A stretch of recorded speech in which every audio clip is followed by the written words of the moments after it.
بسم اللہ الرحمن الرحیم۔ السلام علیکم ورحمۃ اللہ۔ ہاں جی دوستو، میرے چینل پر آپ کو خوش آمدید ہے۔ جن لوگوں نے سبسکرائب نہیں کیا ہوا وہ کر لیں۔ ویسے تو ابھی تک ریچ بہت زیادہ بڑی نہیں ہے۔ تو بہرحال مفتی تقی عثمانی صاحب کا ایک واقعہ ہے۔ وہ ہوائی جہاز کے سفر بہت زیادہ کیا کرتے ہیں، تو ان سفروں میں وہ کہتے ہیں کہ تصنیف و تالیف کے جو کام میں سر انجام دیا کرتا تھا۔ تو اس طرح ہوائی سفروں میں میرا معمول یہ رہتا تھا کہ جہاز کی پرواز کے بعد زیادہ تر وقت کمپیوٹر میں کام پر گزرتا تھا۔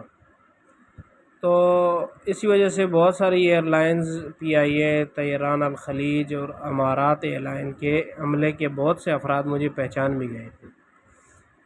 تو ایک مرتبہ لندن جانے کے لیے پی آئی اے کے جہاز میں سوار ہوا۔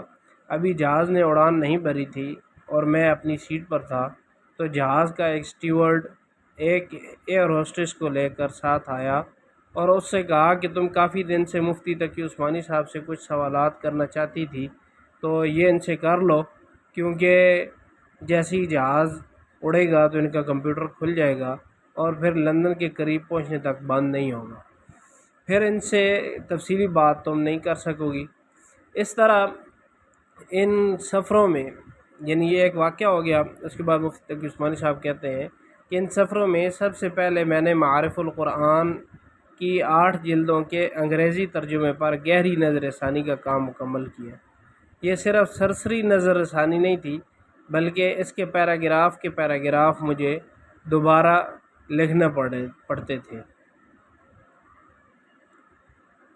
تو مفتی تقی عثمانی صاحب نے ان صرف سفروں کے دوران ہی ان پوری 8 جلدوں کا ترجمہ کیا۔ ترجمہ نہیں کیا بلکہ ترجمہ پہلے سے وہ ہوا تھا، اس پر نظر ثانی کی اور تفصیلی نظر ثانی کی۔ تو اس سے فارغ ہونے کے بعد انہوں نے قرآن کریم کا انگریزی ترجمہ خود کرنا شروع کر دیا اور اس پر مختصر تفسیری حواشی بھی لکھی ہے، حاشیے جیسے ہم کہتے ہیں، نوٹس کہہ لیں آپ، چھوٹے چھوٹے، تاکہ آسان چیزیں سامنے آ جائیں۔ تو اس کے لیے مفتی تقی عثمانی صاحب کہتے ہیں کہ مجھے انگریزی کے مروجہ تقریباً 12 ترجموں کو سامنے رکھنا پڑتا تھا، لیکن چونکہ سفر میں ان سب کو کتابی شکل میں ساتھ رکھنا مشکل تھا، اس لیے میں ان تراجم کے زیر تالیف حصے کو کاغذ کی چند شیٹوں پر پرنٹ کروا کر اپنے سامنے رکھ لیتا تھا۔ اس کے علاوہ کمپیوٹر میں میرے پاس بہت ساری اہم تفاسیر موجود ہوتی تھیں، تو لیکن اس کے باوجود کراچی پہنچ کر بھی کچھ نہ کچھ کام کرنا پڑتا تھا۔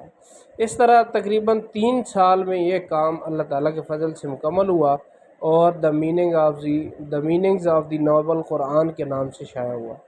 اس لحاظ سے بہت مقبول ہوا کہ اس کی زبان آسان، جدید محاورات کے مطابق اور سادہ ہے۔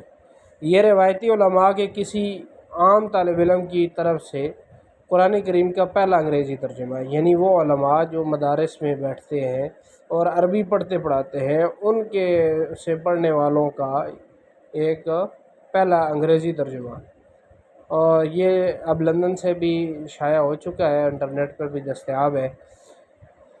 تو اسی سلسلے میں ایک اور واقعہ ہوائی سفروں کے حوالے سے بھی ہے کہ آسٹریلیا کے ایک سفر میں جب میں سڈنی کے ایئرپورٹ پر اترا اور کسٹم آفیسر کے سامنے پہنچا، جو بظاہر آسٹریلوی غیر مسلم تھا، تو اس نے میرا سوٹ کیس کھلوایا اور اس میں سے کچھ کھانے کی چیزیں اور میرے پان چھالیے وغیرہ کا سامان نکال کر الگ رکھ لیا، جس کا مطلب یہ تھا کہ یہ چیزیں اندر لے جانے کی اجازت نہیں ہے۔ مجھے آسٹریلیا میں 10-12 دن رکنا تھا اور میری پان خوری کی عادت کے لیے یہ ایک بڑا حادثہ ہوتا کہ یہ پورا عرصہ میں پان کے بغیر گزاروں، اس لیے مجھے خاصی پریشانی ہوئی۔ اتفاق سے سوٹ کیس میں میرے انگریزی ترجمہ قرآن کا ایک نسخہ بھی موجود تھا، تو جو میں نے اپنے کسی دوست کو تحفتاً دینے کے لیے رکھا ہوا تھا۔ کسٹم آفیسر کی نظر اس ترجمہ قرآن پر پڑی تو اس نے پوچھا کہ یہ کون سی کتاب ہے؟ تو میں نے کہا کہ یہ قرآن کریم کا انگریزی ترجمہ ہے۔ تو اس نے کہا کہ یہ کس نے لکھا؟ میں نے کہا میرا ہی لکھا ہوا ہے۔ تو کبھی مجھے دیکھتا اور کبھی کتاب کو، پھر اسے اٹھا کر تھوڑا بہت پڑھا۔ پھر اس نے پوچھا کہ آپ نے کتنے دن میں اس کو لکھا ہے؟ میں نے کہا کہ 3 سال میں۔ تو اس نے پھر حیرت کا اظہار کیا پھر کتاب اٹھا کر اپنے برابر ایک اور کسٹم آفیسر کے پاس لے گیا اور اس سے کہا دیکھو یہ قرآن کریم کا ترجمہ ہے اور اس کا لکھنے والا یہاں میرے پاس کھڑا ہے، اس سے آ کر ملو۔ وہ بھی آ کر ملا، اس نے بھی بڑی عزت و تکریم کا معاملہ کیا۔ پھر اس نے سوٹ کیس سے جو چیزیں ضبط کرنے کے لیے نکال کر رکھی تھی وہ ایک ایک کر کے دوبارہ سوٹ کیس میں قاعدے سے رکھی اور سوٹ کیس بند کر کے مجھ سے معذرت کی اور کہا کہ میں خود باہر آپ کو آپ کے میزبانوں تک چھوڑ کر آؤں گا۔ میں نے منع بھی کیا لیکن وہ نہ مانا اور کہا کہ آپ کو راستہ تلاش کرنے میں دقت نہ ہو اس لیے میں آپ کے ساتھ چلوں گا۔ یہ کہہ کر وہ پورے اعزاز کے ساتھ مجھے باہر تک لایا اور میرے میزبانوں کے حوالے کیا۔ انگریزی ترجمے کے بعد میں نے یہ انگریزی ترجمہ جو مفتی تقی عثمانی صاحب کا ہے کہ انہوں نے تو نام اس میں لکھا ہوا ہے the meanings of the noble Quran. تو بہرحال اور کہتے ہیں کہ انگریزی ترجمے کے بعد جب میں نے آسان ترجمہ قرآن کے نام سے اردو ترجمہ لکھنا شروع کیا تو اس کا بھی بہت بڑا حصہ میں نے ان سفروں کے درمیان ہی لکھا اور اس میں بھی دوسری تراجم میں نے اسی طرح رکھے جس طرح انگریزی ترجمے کے ساتھ رکھے تھے۔ خلاصہ یہ ہے کہ تقریباً 10-12 سال کے سفر اس طرح گزرے کہ ان میں اللہ تعالیٰ نے قرآن کریم کی کوئی نہ کوئی خدمت انجام دینے کی توفیق عطا فرمائی۔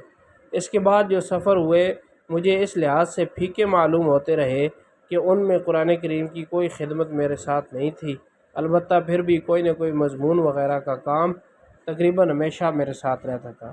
یہ مفتی تقی عثمانی صاحب نے ماہنامہ البلاغ میں ذوالحجہ 1443 ہجری میں یاد نام سے جو ایک ان کا مضمون آتا ہے انہوں نے لکھا ہے، اس کی قسط نمبر 56 ہے، وہ میں نے آپ کو سنا دی ہے۔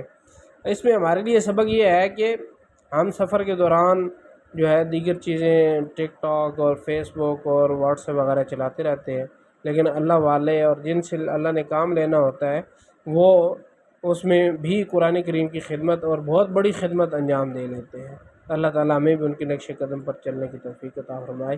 آمین بجاہ النبی الکریم صلی اللہ علیہ وسلم۔